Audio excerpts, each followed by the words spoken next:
The news, good evening. President Wavel Ramkalawan has this afternoon assented the inquest into death bill, which was approved by the National Assembly last month. The legislation will lead to the repeal of sections 346 to 351 of the Criminal Procedure Code from the Penal Code, which relates to inquiries as into sudden deaths. The new law has also introduced the new procedures for investigations of death cases, such as the requirement for the corpse to be examined by a doctor or pathologist.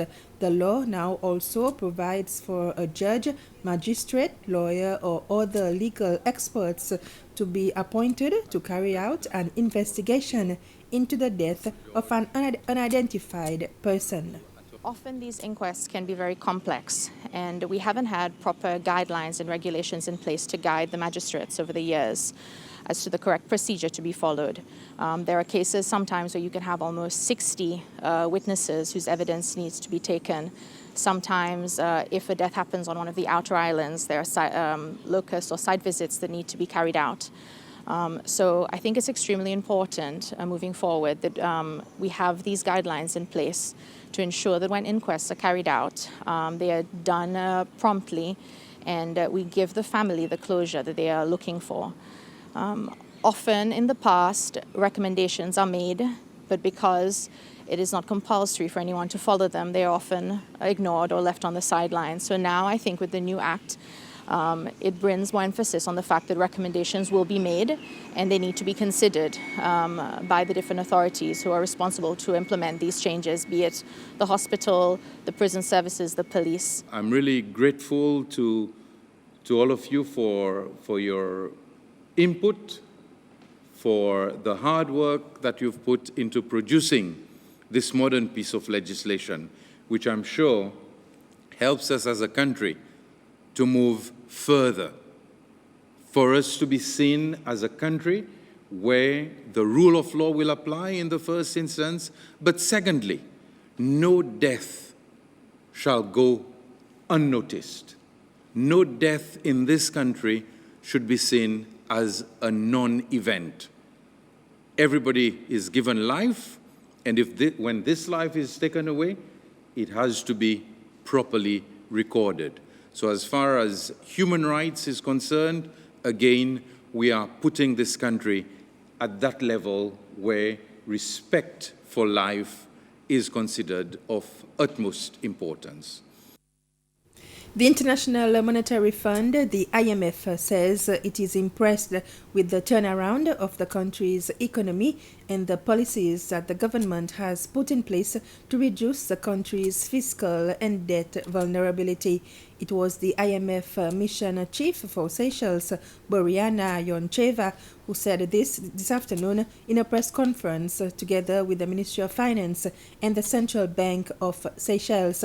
The IMF mission has been in Seychelles for the past 2 weeks in the context of the first review of the extended fund facility requested by Seychelles, of which a first disbursement of $34 million was made in July. The government has made impressive reform in reducing the fiscal and debt vulnerabilities that were coming from the COVID crisis, right? I mean, it's so easy to forget, but only a few months ago, we were just at what we didn't even know was the exit of the COVID crisis. The COVID crisis had deteriorated severely the macroeconomic balances and increased the risks to debt sustainability. So at the end of September, all the targets that we had set have been met, and some of them by a wide margin, such as the primary deficit. So the debt reduction is set firmly on the very ambitious path, and we trust that in the few coming years, those risks to debt sustainability will be history. We know it's a lot of hard work to go back to a pre-crisis level, but this is looking really good right now. The French national charged with the murder of his then girlfriend at the Club Med Hotel on Sainte-Anne earlier this year has today pleaded not guilty to the charges. The incident occurred in April when the accused girlfriend was found hanging from the hotel room. The 34-year-old street artist was charged with murder in May. The trial is set to start in February 2022, and the presiding judge, Melchior Vidot, has given the go-ahead for the prosecutor to have witnesses appear in court through video calls. Ex-army commander in the Seychelles People's Defense Forces, Mr. Leopold Payet, appeared as the first witness in the TRNUC's morning session today. This was in the case of Mr. Selwyn Renault.